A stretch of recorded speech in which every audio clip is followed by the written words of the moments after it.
Transformed by the vision of one man, an architect whose work blends beauty with integrity, Carlos Santos-Viola, a Filipino architect famed for his exceptional designs, born on April 8, 1912, in San Miguel, Bulacan.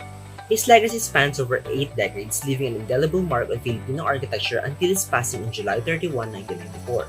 His passion for architecture led him to the University of Santo Tomas, where he graduated in 1935. He ranked 10th in the 1938 Architects Board examination. His career flourished as he transitioned from a draftsman to an associate architect, and then, as a matter of fact, he was a professor at the University of Santo Tomas from 1949 to 1981. After World War II, he co-founded the firm with Alfredo Luz, further honing his craft. His architectural genius is most evident in his religious structures. His dictum, "This structure should not only look good but must also be made well," encapsulates his design philosophy in creating structures that are both beautiful and built with integrity. Located in Cubao, Quezon City, the chapel was built in 1954 and commissioned by Iglesia ni Cristo. Its symmetrical design featuring a curved arch centerpiece structure distinguishes it. Unlike other INC churches, it adopts a simplified ornamentation, favoring a cleaner aesthetic. Although many INC churches boast elaborate details such as intricate carvings, this one offers a more understated appearance. Initially painted light blue, it now stands in a neutral beige color. The architectural character diverges from typical INC churches with no towering spires or intricate design elements.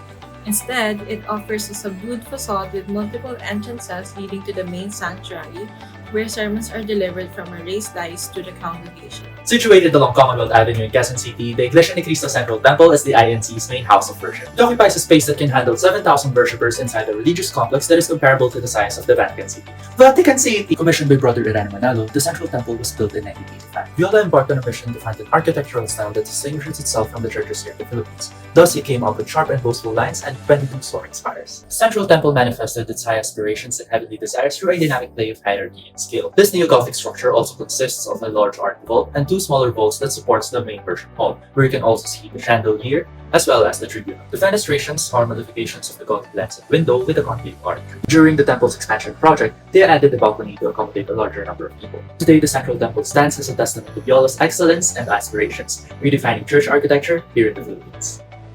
The Ermita Church, located in Ermita, Manila, is one of the few non-Iglesia ni Cristo churches designed by Carlos Santos-Viola. Did you know the name of the district actually came from how the church was called La Ermita, which translates to the chapel or the hermitage into English? Today, it is a chapel under the Archdiocese of Manila, and it houses the La Señora de Guia, or the Our Lady of Guided. For its style, it is in the modern style, as can be seen from its clean lines and rather clean shapes. Also, from the facade, we can see sort of a woven pattern, which kind of resembles that of Sawali weaving pattern, which is reminiscent of the original Ermita shrine, which was just a rustic shrine made of bamboo, nipa, and walape. Additionally, we can see from the altar that the design resembles that of the nipa used in the original Ermita. And overall, the design of the Ermita Church is a modern take on the church architecture, and it pays homage to how it started as just a rustic shrine to the extravagant church it is today. Located along EDSA, Quezon City, Iglesia ni Cristo Chapel Bagabantay was completed on December 4, 1964. It was the third chapel dedicated by Brother Erano Manalo upon the death of Brother Felix in Manalo in 1963.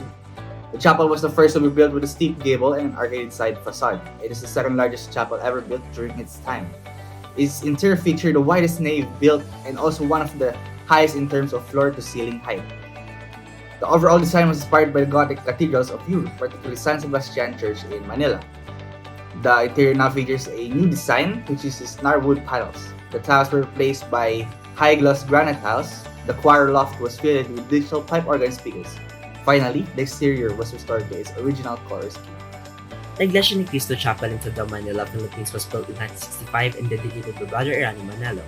This religious building is owned by the Iglesia ni Cristo and serves as a place of worship. The chapel features Gothic revival architecture with striking spires, pointed arches, and intricate facade details. Large windows allow natural light to enhance the spiritual ambience inside. Key architectural observations include the symbolic spires and arches common in Iglesia ni Cristo designs, reflecting both aesthetic appeal and symbolic significance. The use of natural light to create a serene worship space, and the geometric precision and symmetry that reflects the church's values of order and harmony. In summary, the Tondo Chapel is a stunning example of religious architecture blending Gothic revival elements with focus on light symmetry, embodying the faith's principle. Architect Carlos Santos-Viola influenced the development of Filipino architecture through his work with Iglesia ni Cristo. His designs were characterized by their modern approach and the distinct use of religious elements. Using local materials and adapting tropical design strategies that resonate with the environmental and cultural heritage, his works are distinctly Filipino in symbolism and community significance. With his background and mentorship under one appeal, his designs are visually striking and meticulous, setting a benchmark for tropical style neo-Gothic architecture in the Philippines. We commend his buildings. There are vertical lines, symmetry, and symbolic details reflecting a harmonious blend of art and architecture. Architect Carlos Santos-Viola taught us the importance of context and cultural sensitivity in architecture. Now he serves as a beacon of light for architects, students, and enthusiasts in the country where buildings are reduced to mere box dwellings. His spires pierce the architectural standards, soaring new heights for future generations.